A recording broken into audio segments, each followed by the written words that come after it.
آپ کو نہیں پتا، بہت سارے جو لوگ ہیں وہ مجھ سے اتفاق کریں گے، یہ بہت بڑی غلطی ہے۔ آپ سسٹم کے اندر رہتے ہیں، جب آپ سسٹم سے کوئی بھی جماعت نکلتی ہے، پی ٹی آئی بہت پچھتاتی ہے، خان بہت پچھتاتا ہے کہ انہوں نے 2008 کے الیکشن کے اندر بائیکٹ کیا تھا، لہذا اس وقت اگر وہ بائیکٹ نہ کرتے تو شاید 2000 جو آگے 13 کا الیکشن ہوا تھا اس میں اچھی پوزیشن ہوتی اور مین سٹریم پارٹی ہوتی، لہذا اس وقت بائیکٹ کرنے آج بھی خان جو ہے اس کو برا سمجھتا ہے، پچھتاتا ہے کہ ہم نے برا کیا تھا۔ تو انہوں نے جو ایک تو ان کا مسئلہ ہے نا کہ ایک تو خبر آ گئی نا جو پی ٹی آئی کہتی ہے کہ ان کے پاس انتخابات کے لیے امیدواری نہیں تھے، اس لیے متحدہ نے بائیکاٹ کیا ہے، جبکہ حافظ نعیم کہتے ہیں یہ اپنی شکست دیکھ کر الیکشن سے جا رہے ہیں، یعنی ان کے پاس نہ امیدوار تھے، ان کو پتا تھا کہ ہم ہار جائیں گے، لیکن بے شک ہار جائیں گے، کچھ نہ کچھ تو ورکر ہوں گے نا، کچھ نہ کچھ، بلکہ کچھ نہیں، اچھا خاصا ووٹ بینک ہے متحدہ کا کراچی کے اندر، حیدرآباد کے اندر، اب وہ ووٹر کدھر جائے گا؟ یعنی وہ ووٹر پہ ڈائیورٹ ہوگا، ان کو جو اچھا آپشن لگے گا، کیونکہ یہ تو میدان چھوڑ کے بھاگ گئے ہیں، انہوں نے اپنے ورکر کو نا امید کیا ہے، تو یہ آپ سمجھ لیں یہ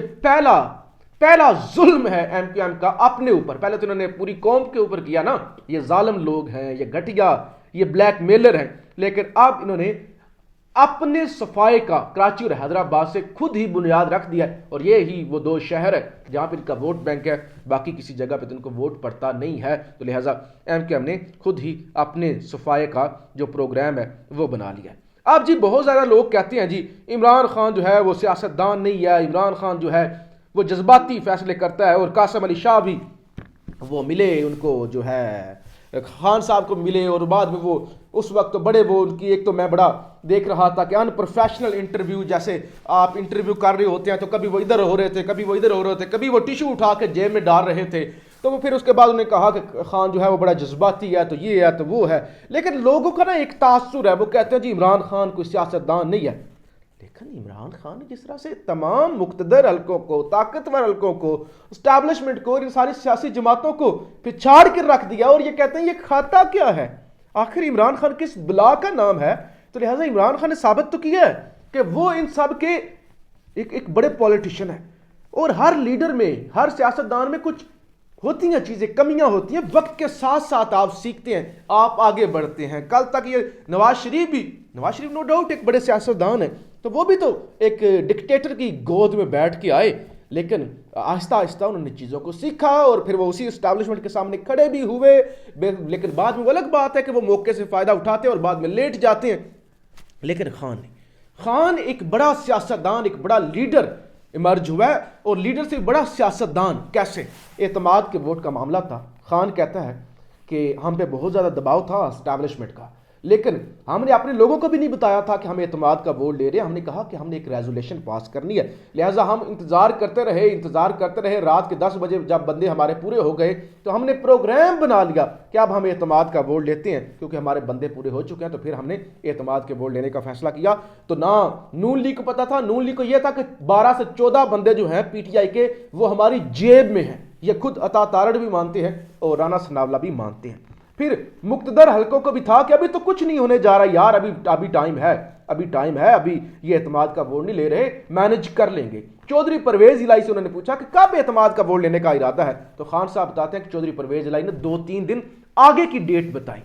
اب طاقتور حلقوں کو بھی یہ تھا کہ یار ابھی ریلیکس ہیں، ابھی کوئی مسئلہ نہیں ہے، لیکن اچانک انہوں نے سرپرائز دے کے طاقتور حلقوں کو بھی حیران اور پریشان کر دیا، اور ان تمام جو یہ پی ڈی ایم اور خاص طور پہ نون لیگی ہیں ان کو بھی حیران کر دیا کہ ہمارے ساتھ تو ہاتھ ہو چکا ہے، اور پھر نواز شریف نے جو گالیاں سنائی رانا ثناءاللہ کو تو وہ بھی آپ کو پتہ ہی ہے۔ تو یہ چیز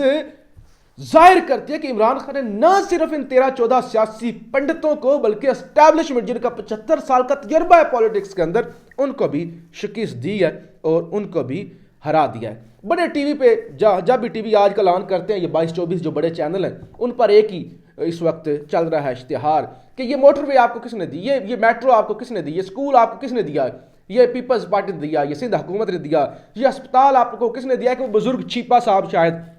ان کو بھی انہوں نے ٹی وی پہ بٹھایا ہوا ہے، وہ بھی آتے ہیں کہ یہ سندھ کے اندر صحت کا فلاں ہسپتال کس نے دیا، میں سندھ حکومت کا شکریہ ادا کرتا ہوں، یعنی یہ کیمپین چلائی ہوئی ہے۔ بندہ ان سے پوچھے یہ جو بچے مر رہے ہیں وہ کون مار رہا ہے؟ پھر یہ جو سندھی آج بھی آگے نہیں بڑھ سکے اس کے اندر کس کا قصور ہے؟ یعنی اتنی کیمپین اتنا پیسہ اجاڑ رہے ہیں، لیکن حقیقت یہ ہے کہ جیو نیوز کی خبر ہے کہ ٹھٹھا میں گندے پانی میں ڈوبے اسکول میں پولنگ اسٹیشن قائم، ووٹرز پریشان۔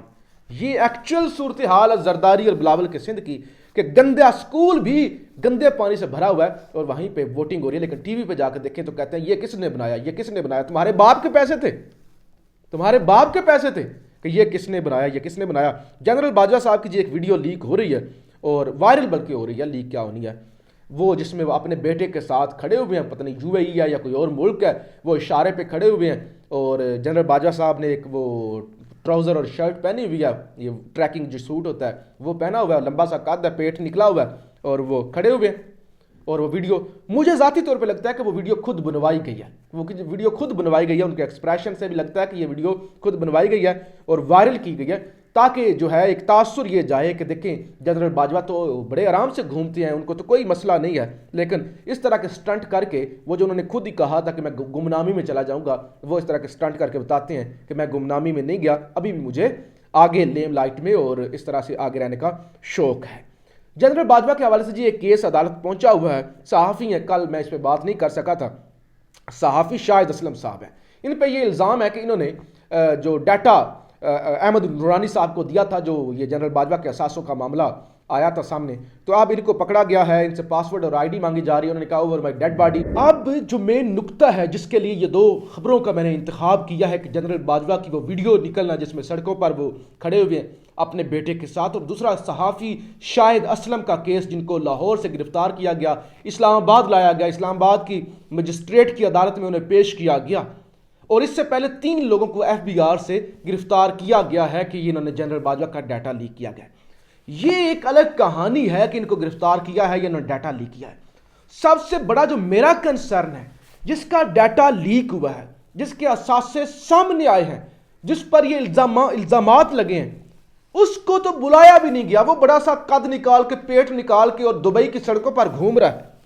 اس کو نہیں گرفتار کیا گیا، اس کی نہیں انویسٹیگیشن کی گئی، گرفتار کرنا دور کی بات، نہیں پوچھا گیا کہ حضور اتنے اثاثے آپ نے کیسے بنا لیے، اتنے آپ نے آئین پر شب خون مارا، آپ نے صحافیوں کو مبینہ الزام لگتا ہے قتل کا، تشدد کا، لوگوں کو آپ نے اٹھایا، آپ نے ایک دنگا مچایا ہوا تھا، اور پھر یہ کرپشن اور یہ ساری مبینہ کرپشن بلکہ اور یہ اثاثے جو سامنے آئے، ان پر آ کے کم از کم وضاحت ہی دے دیں۔ آپ کے اپنے ہوں گے، محنت کی حلال کی کمائی سے کمائے ہوں گے، لیکن ذرا بتا تو دیں، ایشو تو سامنے آ گیا ہے نا۔ نہیں بلایا گیا، لیکن وہ ڈیٹا جس نے سٹوری دی اس کے خلاف ہو گئے، جس نے سٹوری دینے والے کوئی معاونت کی شاہد اسلم صاحب ان کے خلاف ہو گئے اور ایف بی آر کے ملازمین کو پکڑ لیا۔ تو یہ ہے اس ملک کا گندا ترین نظام انصاف، یہ ہے اس ملک کا سسٹم جس کا اب فاتحہ پڑھ ہی دینا چاہیے۔ آپ رائے کا اظہار ضرور کیجیے گا۔ پاکستان زندہ باد۔